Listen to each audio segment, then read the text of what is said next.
Welcome back to Exploring Whiskeys. I'm Eric. I'm Kevin, and we are now in our Final Four. Final Four. March Madness, Final Four. Yeah, here we go. Here we go. So, first matchup in our Final Four for $10 bourbon-ish.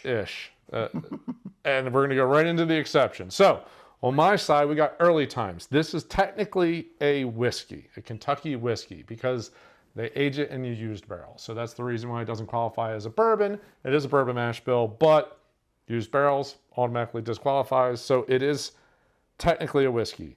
80 proof, and I want to say this is one of the ones, yep, at least 36 months. So that's what we have over here. So they're fabulous. $10 bottle. The Old Fitz Prime Bourbon. 80 proof. Original sour mash. Fantastic looking bottle. Very dated. A little bit. But yeah. I guess one of the original recipes from the Van Winkle. Yeah, family. goes all the way back to Julian Van Winkle. So Pappy. It used to be, was it 100 proof? And then now they've slowly watered it down. Slowly watered it down to 80 proof. Got down to 80. So we've got these two bottles. I poured them out. They're marked AB. Eric switched them around. And yeah, we're going to figure out which one's the best $10-ish. Anywhere from about $8 to just over $11. So, okay. Ready? Yeah. Start. I don't know. I'm going to start with the right. The right? Okay. Common theme. It's kind of light. Very light. Anytime 80 proof is just, it's gonna smell like kind of a light. There's a little bit of an ethanol note in there, like you can tell it's an alcoholic drink, but yeah, light. I think a little bit of fruit maybe. There's some sweetness in there, and that's about that. I get a lot of cinnamon, but almost like an apple cinnamon. Okay, I get an apple. I definitely got that apple note. This has a little more vanilla. Yes, I was going to say there's a little more of a sugar note in this. It's almost like a sugar cookie. Yeah. Yep. I can go there. Yeah, absolutely. Yeah, that one Sugar smells. Cookie and a vanilla wafer. That one smells a little bit more traditional bourbon-y. This smells a little. That apple note's a little funny. Yeah. All right. It's almost more the dried apples, or when you first cut open an apple. Wow. That's a little funny on the palate. It kind of had a weird little dry note to it. Yeah. It's not really a spice, like a rye spice or something like that. It was just like a weird little dry out note to it. I got a lot of corn and a lot of vanilla. There's definitely, it's a corn mash bill. There's no question about that. Yeah, there's a sweetness. Took a big gulp on that one. There's a sugariness. But there is a little bit of there's a small bite in there. There's a little funniness in there. There's a little funkiness in that. Yeah, I got a little bit of the spice burn. Yeah, but I can't tell if it's like truly like rye spice or something. Yeah, I know it's not proof. I know. All right, let's see. Ooh, I think I just caught a little bit of peanut. A little like a dry peanut. Circus peanut. That's what I got. That's the worst candy on the planet. I can't believe they still sell those.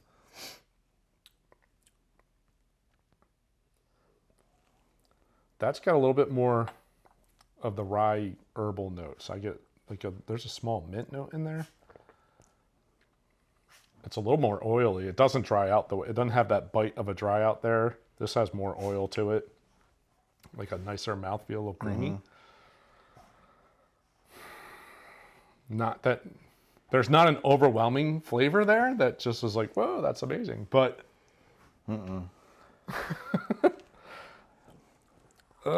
this is gonna be a hard one, I think. All right, let's do it. Reset. Yeah, that apple note is so strong in this. That's like it's almost like a wood note. Like the oak, like pulling, there's a funny note in that kind of like pulls, it feels like it's pulling the moisture out. Like there's an oak note, but it shouldn't be an oak note. Either both of them are like 3 years old. Really not feeling that there's an oak note here. Whew. Yeah. There's something funny at the end. Yeah, there's something funny at the end. And that oak thing is, it's almost like chemically. Yeah, see, I chew that one and I get more, I wouldn't say high rye bourbon, but I get a rye bourbon. I get a little bit of like the herbal notes from the rye, a little bit of spice from it, the sweetness, the corn. That spice just sits on your tongue. Yeah, and it sits for a long time. That's got like a little bit more of a body. It's almost, again, I think like if it weren't so proofed down and maybe a little bit more aged, like that would be a really good whiskey. That's going someplace a little funny. I don't know if it's, I don't know, it could correct itself with more age, but it's going someplace a little funny. That's my opinion. So we ready to call this one? We both agree? Kind of ready to end the semifinal.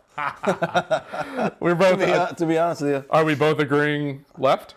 Yeah, I think left is the best. Left is the best. And if we're taking a wild guess, they line up. Yeah, I'm going to say what you're thinking? I'm thinking this is the old Fitz. That's the Old Fitz. I would agree. That's what I'm thinking as well. And B. And B. Got a winner. Old Fitz. Old Fitz. On to the championship. Which again, we said that during the first round with that. That whiskey, now I understand why people love their bottled and bond whiskey. Mm-hmm. Like that green label one with the really pretty bottle. Yeah, the pretty. Which is much more expensive cork. and all that kind of stuff. But at 100 proof, and I think that one's Slightly more always like aged. 8 years or something, 8 to 13-year-old bourbon, that would be really good. All right, Old Fitz takes over. And finally, the bourbon-ish is out.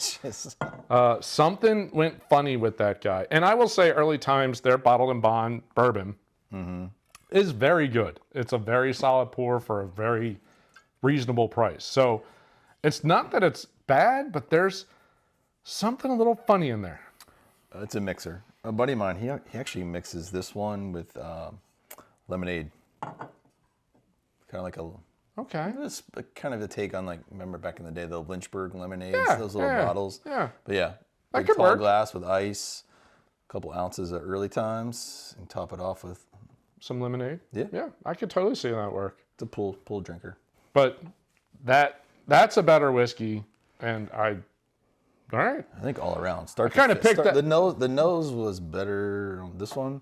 That apple note was kind of Yeah. nice. This one was just very, very, like, the nose was non-existent. It's very, it's pretty, it's very light. But the palate and the mouthfeel is so Creamier. much better there. Creamier. So much better Yep. there. All right, well, all right, this one, guy, right? Left. Left was the good one? Yeah. There we go. Congrats to the Old Fitz. Yeah, moving on to the championship. Championship. There we go. Got the other semifinal coming up. Yeah, we'll see. See who it's up against. All right, well, thanks for joining this semifinal. I hope you enjoyed the comparison of these, especially this guy. Ugh, but Well, just a mixer. Just a mixer. Yeah. Well, we hope you enjoyed it. If you did, we'd encourage you to hit that like button at the bottom of the screen. while you're down there, subscribe, hit the bell icon, get notified every time I put a new episode. Let us know if you like content like this, if you want other, March Madnesses, but other comparison whiskeys. Maybe Bottle and bonds, some Yeah, finishes. things like that. Some So other ideas. let us know. We'd love to do another similar concept with different finishes. yeah. Thanks for joining. See you on the next episode. Cheers.